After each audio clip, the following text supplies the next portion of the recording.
Bonjour, que Dieu te bénisse. Aujourd'hui, je veux te parler de l'importance du Centre Jésus. Je veux te parler de l'importance du Centre Jésus.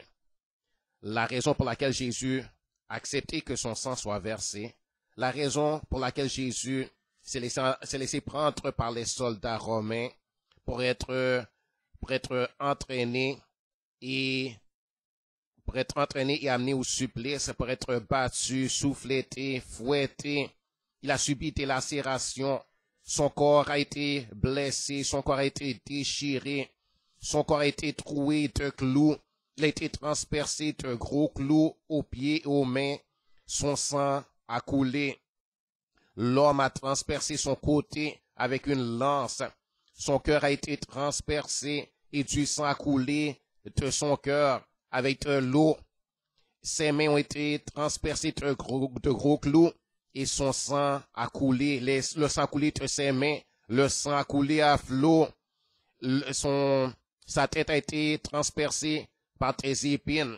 L'homme méchant, l'homme cruel, l'homme incrédule, l'homme qui le méprisait, l'homme qui a refusé d'entendre sa parole, qui a refusé sa prédication, qui a refusé sa bonne nouvelle, l'homme qui a refusé ses enseignements, qui s'est montré incrédule et qui l'a résisté, l'homme qui contestait ses paroles, l'homme qui protestait ce qu'il disait, l'homme qui a même méprisé ses miracles, l'homme qui n'a pas porté attention à ses guérisons, aux guérisons qu'il opérait, aux miracles, aux prodiges, au fait qu'il a ressuscité des morts, il a ressuscité Lazare même après 3 jours.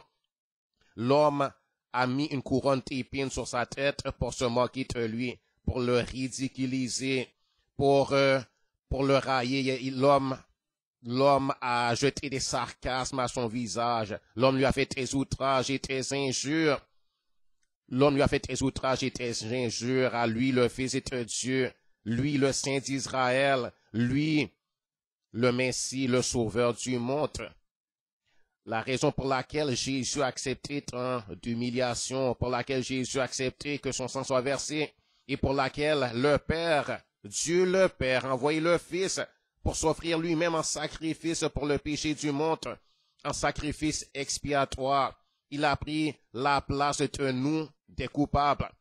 Il a supporté des châtiments qu'il n'avait pas supportés. Il n'était coupable de rien, lui, Jésus le Fils de Dieu. Il n'avait pas commis de péché, il n'avait pas commis d'iniquité, il n'avait rien fait de mal, il n'était pas un menteur, il n'était pas un trompeur, il n'était pas un séducteur d'hommes, ce n'était pas un homme méchant, ce n'était pas un criminel, ce n'était pas un assassin, ce n'était pas un voleur, ce n'était pas un homme de péché, mais Jésus était sans péché, il était sans iniquité, il a marché et vécu une vie parfaite sur la terre. Et il avait accepté cependant d'être mené à la mort.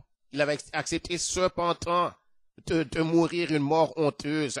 Il avait accepté de mourir une mort honteuse. Il avait accepté de subir des outrages et des insultes et des injures afin qu'on soit délivré, afin qu'on soit sauvé. Je veux te parler aujourd'hui de l'importance du sang de Jésus qui a été versé, de l'importance de cette mort de Jésus qui est une mort expiatoire. C'est une mort, Jésus a pris ta mort, Jésus a pris ta place, Jésus a subi les châtiments que tu méritais. Donc, je vais te parler de l'importance du sang de Jésus pour toi, de l'importance du sang de Jésus pour l'humanité, de l'importance du sang de Jésus pour nos nations, pour nos peuples, de l'importance du sang de Jésus pour l'homme. Je vais te parler du sang de Jésus pour toi. Donc, dans Romains chapitre 3, premièrement, dans Romains chapitre 3, à partir du verset 20, il est écrit que nul ne sera justifié devant Dieu par les œuvres de la loi, puisque c'est par la loi que vient la connaissance du péché. Mais maintenant, sans la loi, est manifestée la justice de Dieu, à laquelle rend témoignage la loi et les prophètes. Justice de Dieu par la foi en Jésus-Christ pour tous ceux qui croient. Il n'y a point de distinction, car tous sont péchés et sont privés de la gloire de Dieu. Tout homme a péché, et tout homme, par le fait de son péché, est privé de la gloire de Dieu. Mais ils sont gratuitement justifiés par sa grâce, par sa faveur, par sa grâce, par le moyen de la rédemption qui est en Jésus-Christ, par le moyen de la rédemption. La rédemption, c'est que, premièrement, nous étions captifs du péché. Et nous étions captifs du diable. Nous avions été faits prisonniers par le diable, par le fait qu'il a trompé Adam et Ève, qu'il a séduit. Et par cela, nous sommes devenus des esclaves du diable. Nous sommes devenus des prisonniers du diable, des captifs du diable et du péché. Il y avait des liens sur nous. On était prisonniers, on était esclaves.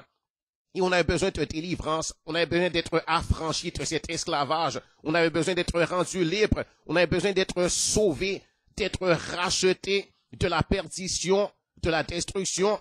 Et c'est ça, la rédemption. La rédemption, c'est ça, c'est que il fallait qu'un prix soit payé pour qu'on soit affranchi, pour qu'on soit libéré de cet esclavage, pour qu'on soit plus esclave, mais qu'on soit rendu des hommes libres. Libres. Donc, il est écrit que maintenant, il est écrit vraiment que tous ont péché et sont privés de la gloire de Dieu. Et il est écrit qu'ils sont gratuitement justifiés par sa grâce. La grâce et la faveur, c'est une faveur que Dieu nous fait. C'est par la faveur, par le moyen de la rédemption qui est en Jésus-Christ. C'est lui. Il est écrit que c'est lui, Jésus, que Dieu a destiné par son sang, voyez-vous, par son sang, à être pour ceux qui croiraient, victime propitiatoire. C'est-à-dire une victime, il prend notre place, afin de montrer sa justice. Parce que Dieu avait laissé impunis les péchés commis auparavant, au temps de sa patience, afin, dis-je, de montrer sa justice dans le temps présent, de manière à être juste tout en justifiant celui qui a la foi en Jésus-Christ. Donc le sang de Jésus, c'est pour notre rédemption, et le sang de Jésus a été versé pour qu'on puisse être justifié devant Dieu par la foi, qu'on puisse être pardonné, et qu'on puisse être déclaré juste. Jésus a pris notre culpabilité, et Jésus nous échange ça contre sa justice à lui. On est déclaré innocent, juste, sans péché devant Dieu, comme si on l'avait jamais fait. Parce que Jésus a pris les châtiments que lui, il ne méritait pas. Il a pris la culpabilité qu'il ne méritait pas. Il avait subi ça, il avait accepté de porter un outrage et de porter un opprobre, une humiliation, une honte qui n'était pas pour lui, afin de nous donner, de nous imputer sa justice à lui, simplement parce qu'on croit, c'est la faveur de Dieu. Dans Romains chapitre 5, il est écrit, donc voici encore l'importance du sang de Jésus, on le voit dans Romains chapitre 5, à partir du verset 6, où il est écrit que lorsque nous étions encore sans force, Christ, autant marqué, est mort pour des impies. Des impies, c'est-à-dire des pécheurs, des méchants que nous sommes. Donc l'homme est impie, l'homme est pécheur, l'homme commet des iniquités, l'homme fait toutes sortes de choses de mauvais. Donc il est écrit que lorsque nous étions encore sans force, Christ, autant marqué, est mort pour des impies. À peine mourrait-on pour un juste, que quelqu'un peut-être mourrait-il pour un homme de bien. Mais Dieu prouve son amour envers nous, parce que lorsque nous étions encore des pécheurs, Christ est mort pour nous. À plus forte raison. Donc, maintenant que nous sommes justifiés par son sang, maintenant que nous sommes justifiés par son sang, serons-nous sauvés par lui de la colère. Donc, son sang nous justifie, nous sommes justifiés par son sang, et nous sommes sauvés par lui de la colère. Car, au verset 10, il est écrit, car si lorsque nous étions ennemis, nous avons été réconciliés avec Dieu par la mort de son Fils, à plus forte raison, étant réconciliés, serons-nous sauvés par lui. Donc le sang de Jésus nous amène la réconciliation avec Dieu. Alléluia. Voici encore l'importance du sang de Jésus. Voici encore l'importance du sang de Jésus. Il est écrit que la coupe de bénédiction que nous bénissons, dans 1 Corinthiens chapitre 10, il est écrit, au verset 16, la coupe de bénédiction que nous bénissons, n'est-elle pas la communion au sang de Christ? Le pain que nous rompons, n'est-il pas la communion au corps de Christ? Puisqu'il y a un seul pain, nous qui sommes plusieurs, nous formons un seul corps, car nous participons tous à un même pain. Donc le pain qu'on parle ici, c'est le pain de vie qui est Jésus. Et Jésus lui-même a dit qu'il est le pain de vie. Et il avait dit, si vous vous rappelez, il avait dit à tout le peuple, si vous ne mangez ma chair et si vous ne buvez mon sang, vous ne pouvez être sauvés. Et il parlait de lui-même, en fin de compte, qui est le pain de vie. Il est la parole de Dieu. Et la parole, c'est le pain de vie. Jésus, il est le pain que nous devons manger. Et nous voyons ça dans le discours de Jésus lui-même, où Jésus lui-même avait parlé au peuple, leur disant, dans Jean chapitre 6, verset 47, il a dit, en vérité, je vous le dis, celui qui croit en moi a la vie éternelle. Je suis le pain de vie. Vos pères ont mangé la manne dans le désert et ils sont morts. C'est ici le pain qui descend du ciel, afin que celui qui en mange ne meure point. Je suis le pain vivant, a dit Jésus. Je suis le pain vivant qui est descendu du ciel. Si quelqu'un mange de ce pain, il vivra éternellement. Et le pain que je donnerai, c'est ma chair, que je donnerai pour la vie du monde.